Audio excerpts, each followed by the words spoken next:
Hello, little adventurers, and welcome back to our Storytime Corner. Today, we're going on a journey back in time to meet a brave young boy named David. David wasn't a prince or a knight. He was a shepherd boy, and his job was to look after his father's sheep. He spent his days in the fields, playing his harp and singing songs, making sure every single fluffy sheep was safe and sound. If a lion or a bear came near, David wasn't scared. He trusted in God to give him the strength to protect his flock, and he always did. Meanwhile, a big problem was brewing. The army of Israel was facing a mighty enemy, the Philistines. And among the Philistines was a giant of a man named Goliath. Goliath was huge. He was taller than any man anyone had ever seen, and he wore heavy bronze armor from head to toe. Every morning and every evening he would stomp out and shout across the valley to the Israelite soldiers. "Send out your best warrior to fight me," he would roar. "If he wins, we will be your servants. But if I win, you will be ours."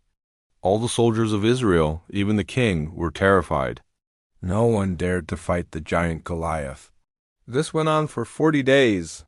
One day, David's father asked him to take some food to his older brothers, who were soldiers in the army. So, David packed up the bread and cheese and headed to the army camp.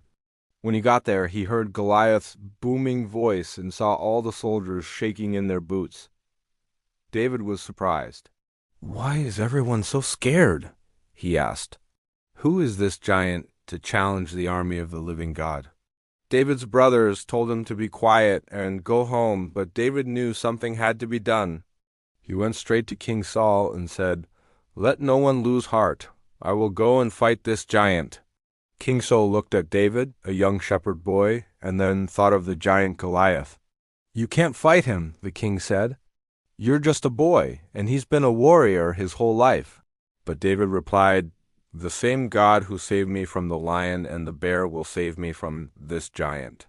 Seeing David's courage, the king agreed. He gave David his own royal armor, but it was too big and heavy. David took it off. "I can't fight in these," he said.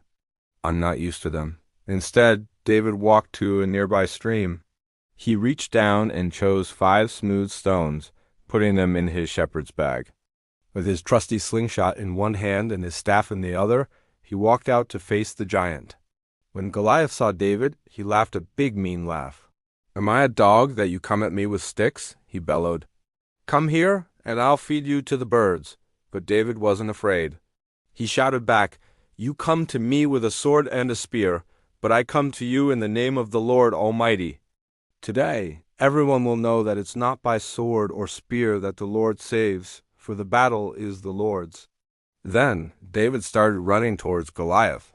He reached into his bag, pulled out a stone, put it in his sling, and swung it around and around. He let the stone fly, and it soared through the air, hitting the giant right on his forehead. Goliath wobbled, and then, crash! The giant fell face down on the ground. The shepherd boy had defeated the mighty giant. When the Philistine army saw their champion fall, they ran away as fast as they could. David showed everyone that day that it doesn't matter how small you are or how big your problems seem. With courage and faith, you can overcome anything. It's not about how strong you look on the outside, but about the strength and belief you have on the inside. What a fantastic story of bravery. I hope you enjoyed it. Remember to always be brave and kind. Thanks for listening, and I can't wait to see you for our next story adventure. Bye for now.